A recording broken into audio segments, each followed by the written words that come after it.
update. Can you believe they're 16 months old? But I gotta put them upstairs with my husband because they won't stay still for you guys or for me or for anybody. Alright, I'm gonna go put them upstairs. So I just got the boys upstairs with their father and their other siblings.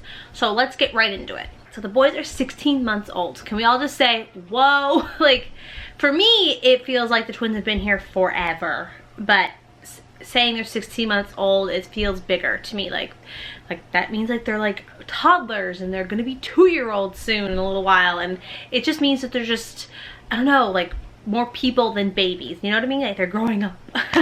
So we'll talk about how they're eating, how they're sleeping, they're playing, and all about Griffin. So we'll just start with eating and everything. They're eating really, really good. They do 3 bottles a day, morning, noon, and night, you know, right before nap time.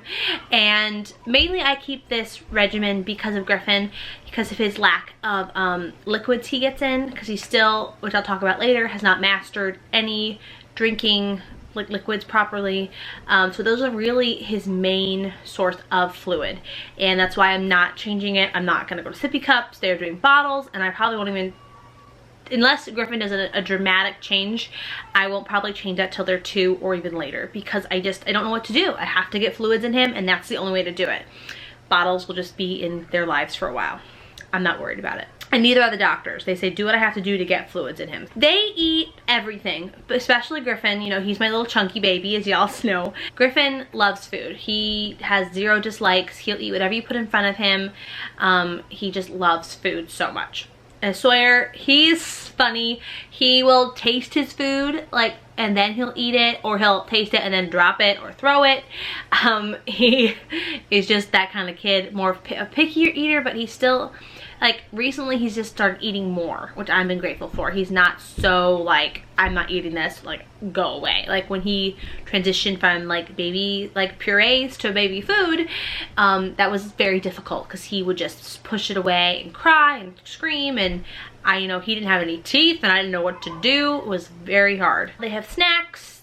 I mean, there's nothing that they don't eat really, and they're getting their teeth in, so more chewier foods are in their future, which I look forward to.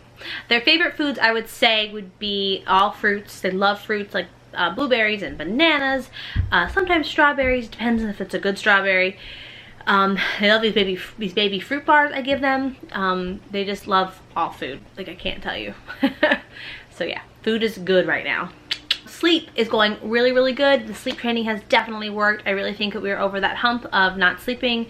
They go down at 7, they're up around 6, 6:30, and they usually don't wake up in the middle of the night unless they're sick. And they have 1 nap. It lasts about 2 hours. It's between 10 and 11 they'll go down, and they sleep for about 2 hours. We have had a couple spans recently where they've slept 3 hours.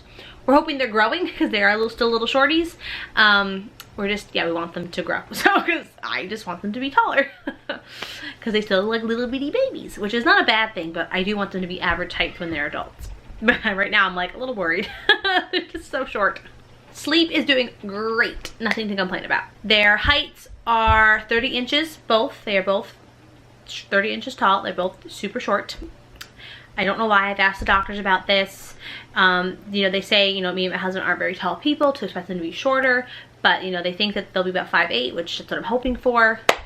5'8", so they're not, you know, shorter than that, and it looks silly because their other siblings are going to be tall. Harrison has always been in the 90th percentile, Win too, and now Posey. So the twins are little shorties, so I'm just like, it'll look kind of silly. Family pictures right now. I'm sorry. Mom's worries. I don't know. I love them anyway. Sawyer weighs about 24 pounds and Griffin weighs about 28 pounds. There's about a 4-pound difference. It's insane. Griffin loves to eat, as you all know if you've been following me, his journey and his eating problems. He still loves to eat. I've been trying to cut out snacks and trying to only introduce really healthy foods for him, because he does not know when to stop, which again, I'll get into that in a little bit. I'll talk about Sawyer for a minute. Sawyer is doing amazing. He can walk and run and climb and jump and yell and throw things and get into everything. He is my little adventure baby. He can get into so many things. It's shocking. Like, he is gonna be one to watch out for. Like I'm telling you. Like, I'm always like, how did you get that? Like, stop doing that. It's crazy. His favorite thing to do is watch Daniel Tiger on television. He loves TV. He lives for TV. TV is his thing, which I'm kind of grateful for it right now because we're in a really stressful time right now. We're in the really cold weather right now and there's not a lot of entertainment, so thank goodness he likes TV, let me tell you. He loves to play with cars. He loves to play with balls. He loves to play with pretty much whatever's around him, he will play with. He will grab it and look at it, and he loves to hold things in his hands like all the time. Like we'll have like a little comb for a doll he'll walk around with, or like a controller, or he'll always have something in his hand. It's very cute. I don't know why, but he does.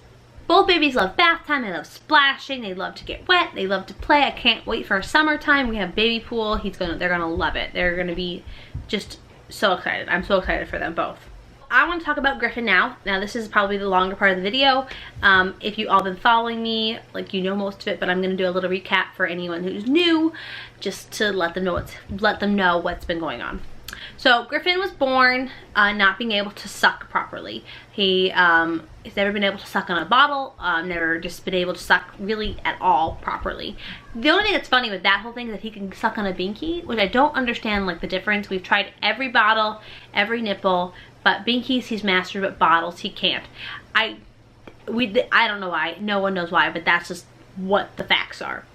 We have seen every specialist there is around us. We have talked to so many doctors about this problem.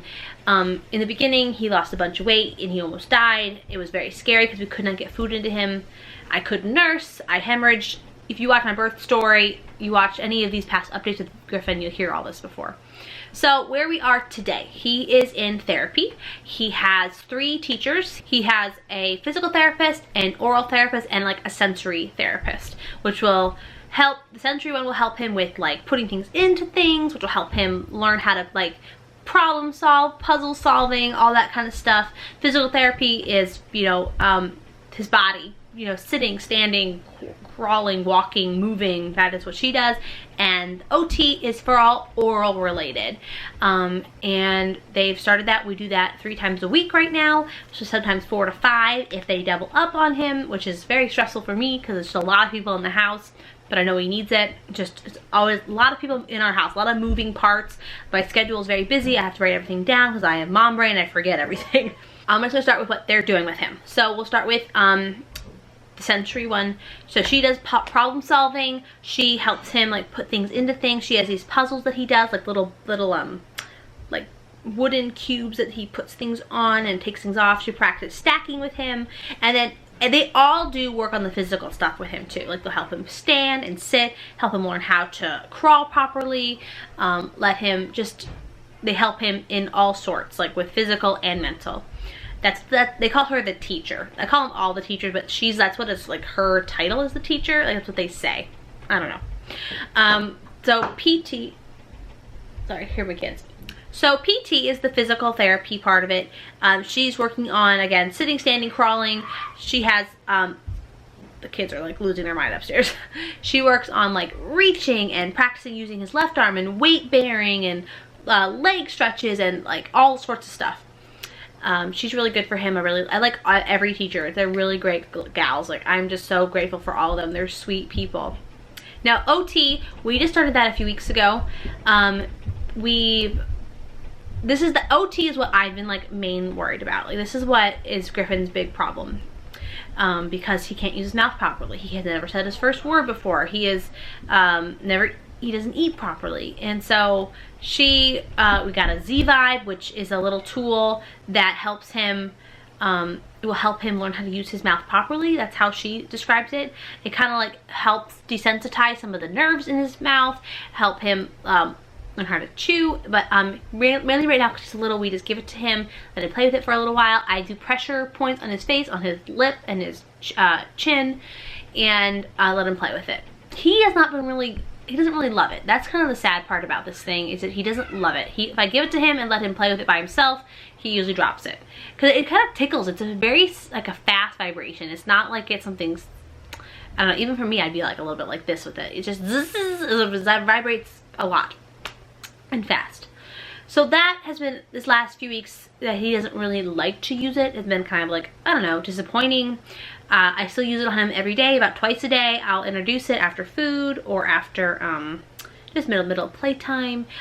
We were hoping that it was going to help him stop the food desire so much, because he has a strong food love. He eats a lot and he has no off switch. That has been one of my main worries with him. He doesn't know how to say no to food. He doesn't feel satisfied. If there's food in front of him, he wants it. But the best part about it is that if there's food in front of him, he doesn't ask for it. So that's, like, I kind of feel hopeful with that he's not always hungry. He's not always begging for food. But if he's in the high chair, he wants it. So my main thing is now to feed him quickly and get him out of the high chair. Just because I think that helps. I think him sitting in there for a long time makes him just want more and more and more. So we were hoping that the Z-Vibe was going to help him with that, but it didn't. At least not so far. She did talk about doing distractions with him, like television or lights and sounds or things that move, and I've tried those the last few days. Nothing's really done anything. I don't know. This is just one of the main worries that is still like question. We don't know what's going to happen with that. We don't know. I don't know.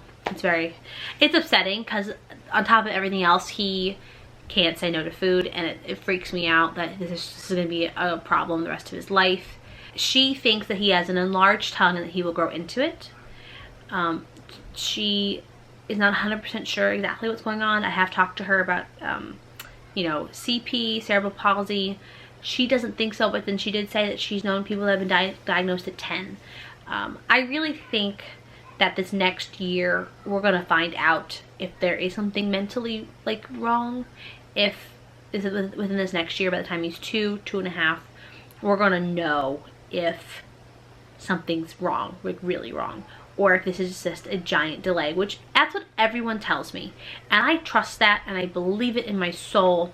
I can't tell you, as a mother who now I have 5 children and I've watched them grow, that Griffin is very, very slow behind everybody else, and it makes me worry. I mean, you watch your other kids, just surpass him. I even feel like Posey, who's 2 months old, does things that Griffin hasn't done, and so it makes me worry. It makes me think that there's something bigger that's wrong. And every time these teachers come, I go, are we sure? Should we do another test? Should he get an MRI? Should we do this? And they all reassure me that nothing's wrong. He's going to be fine. He's going to go to college and get a driver's license and have a wife and blah, blah, blah.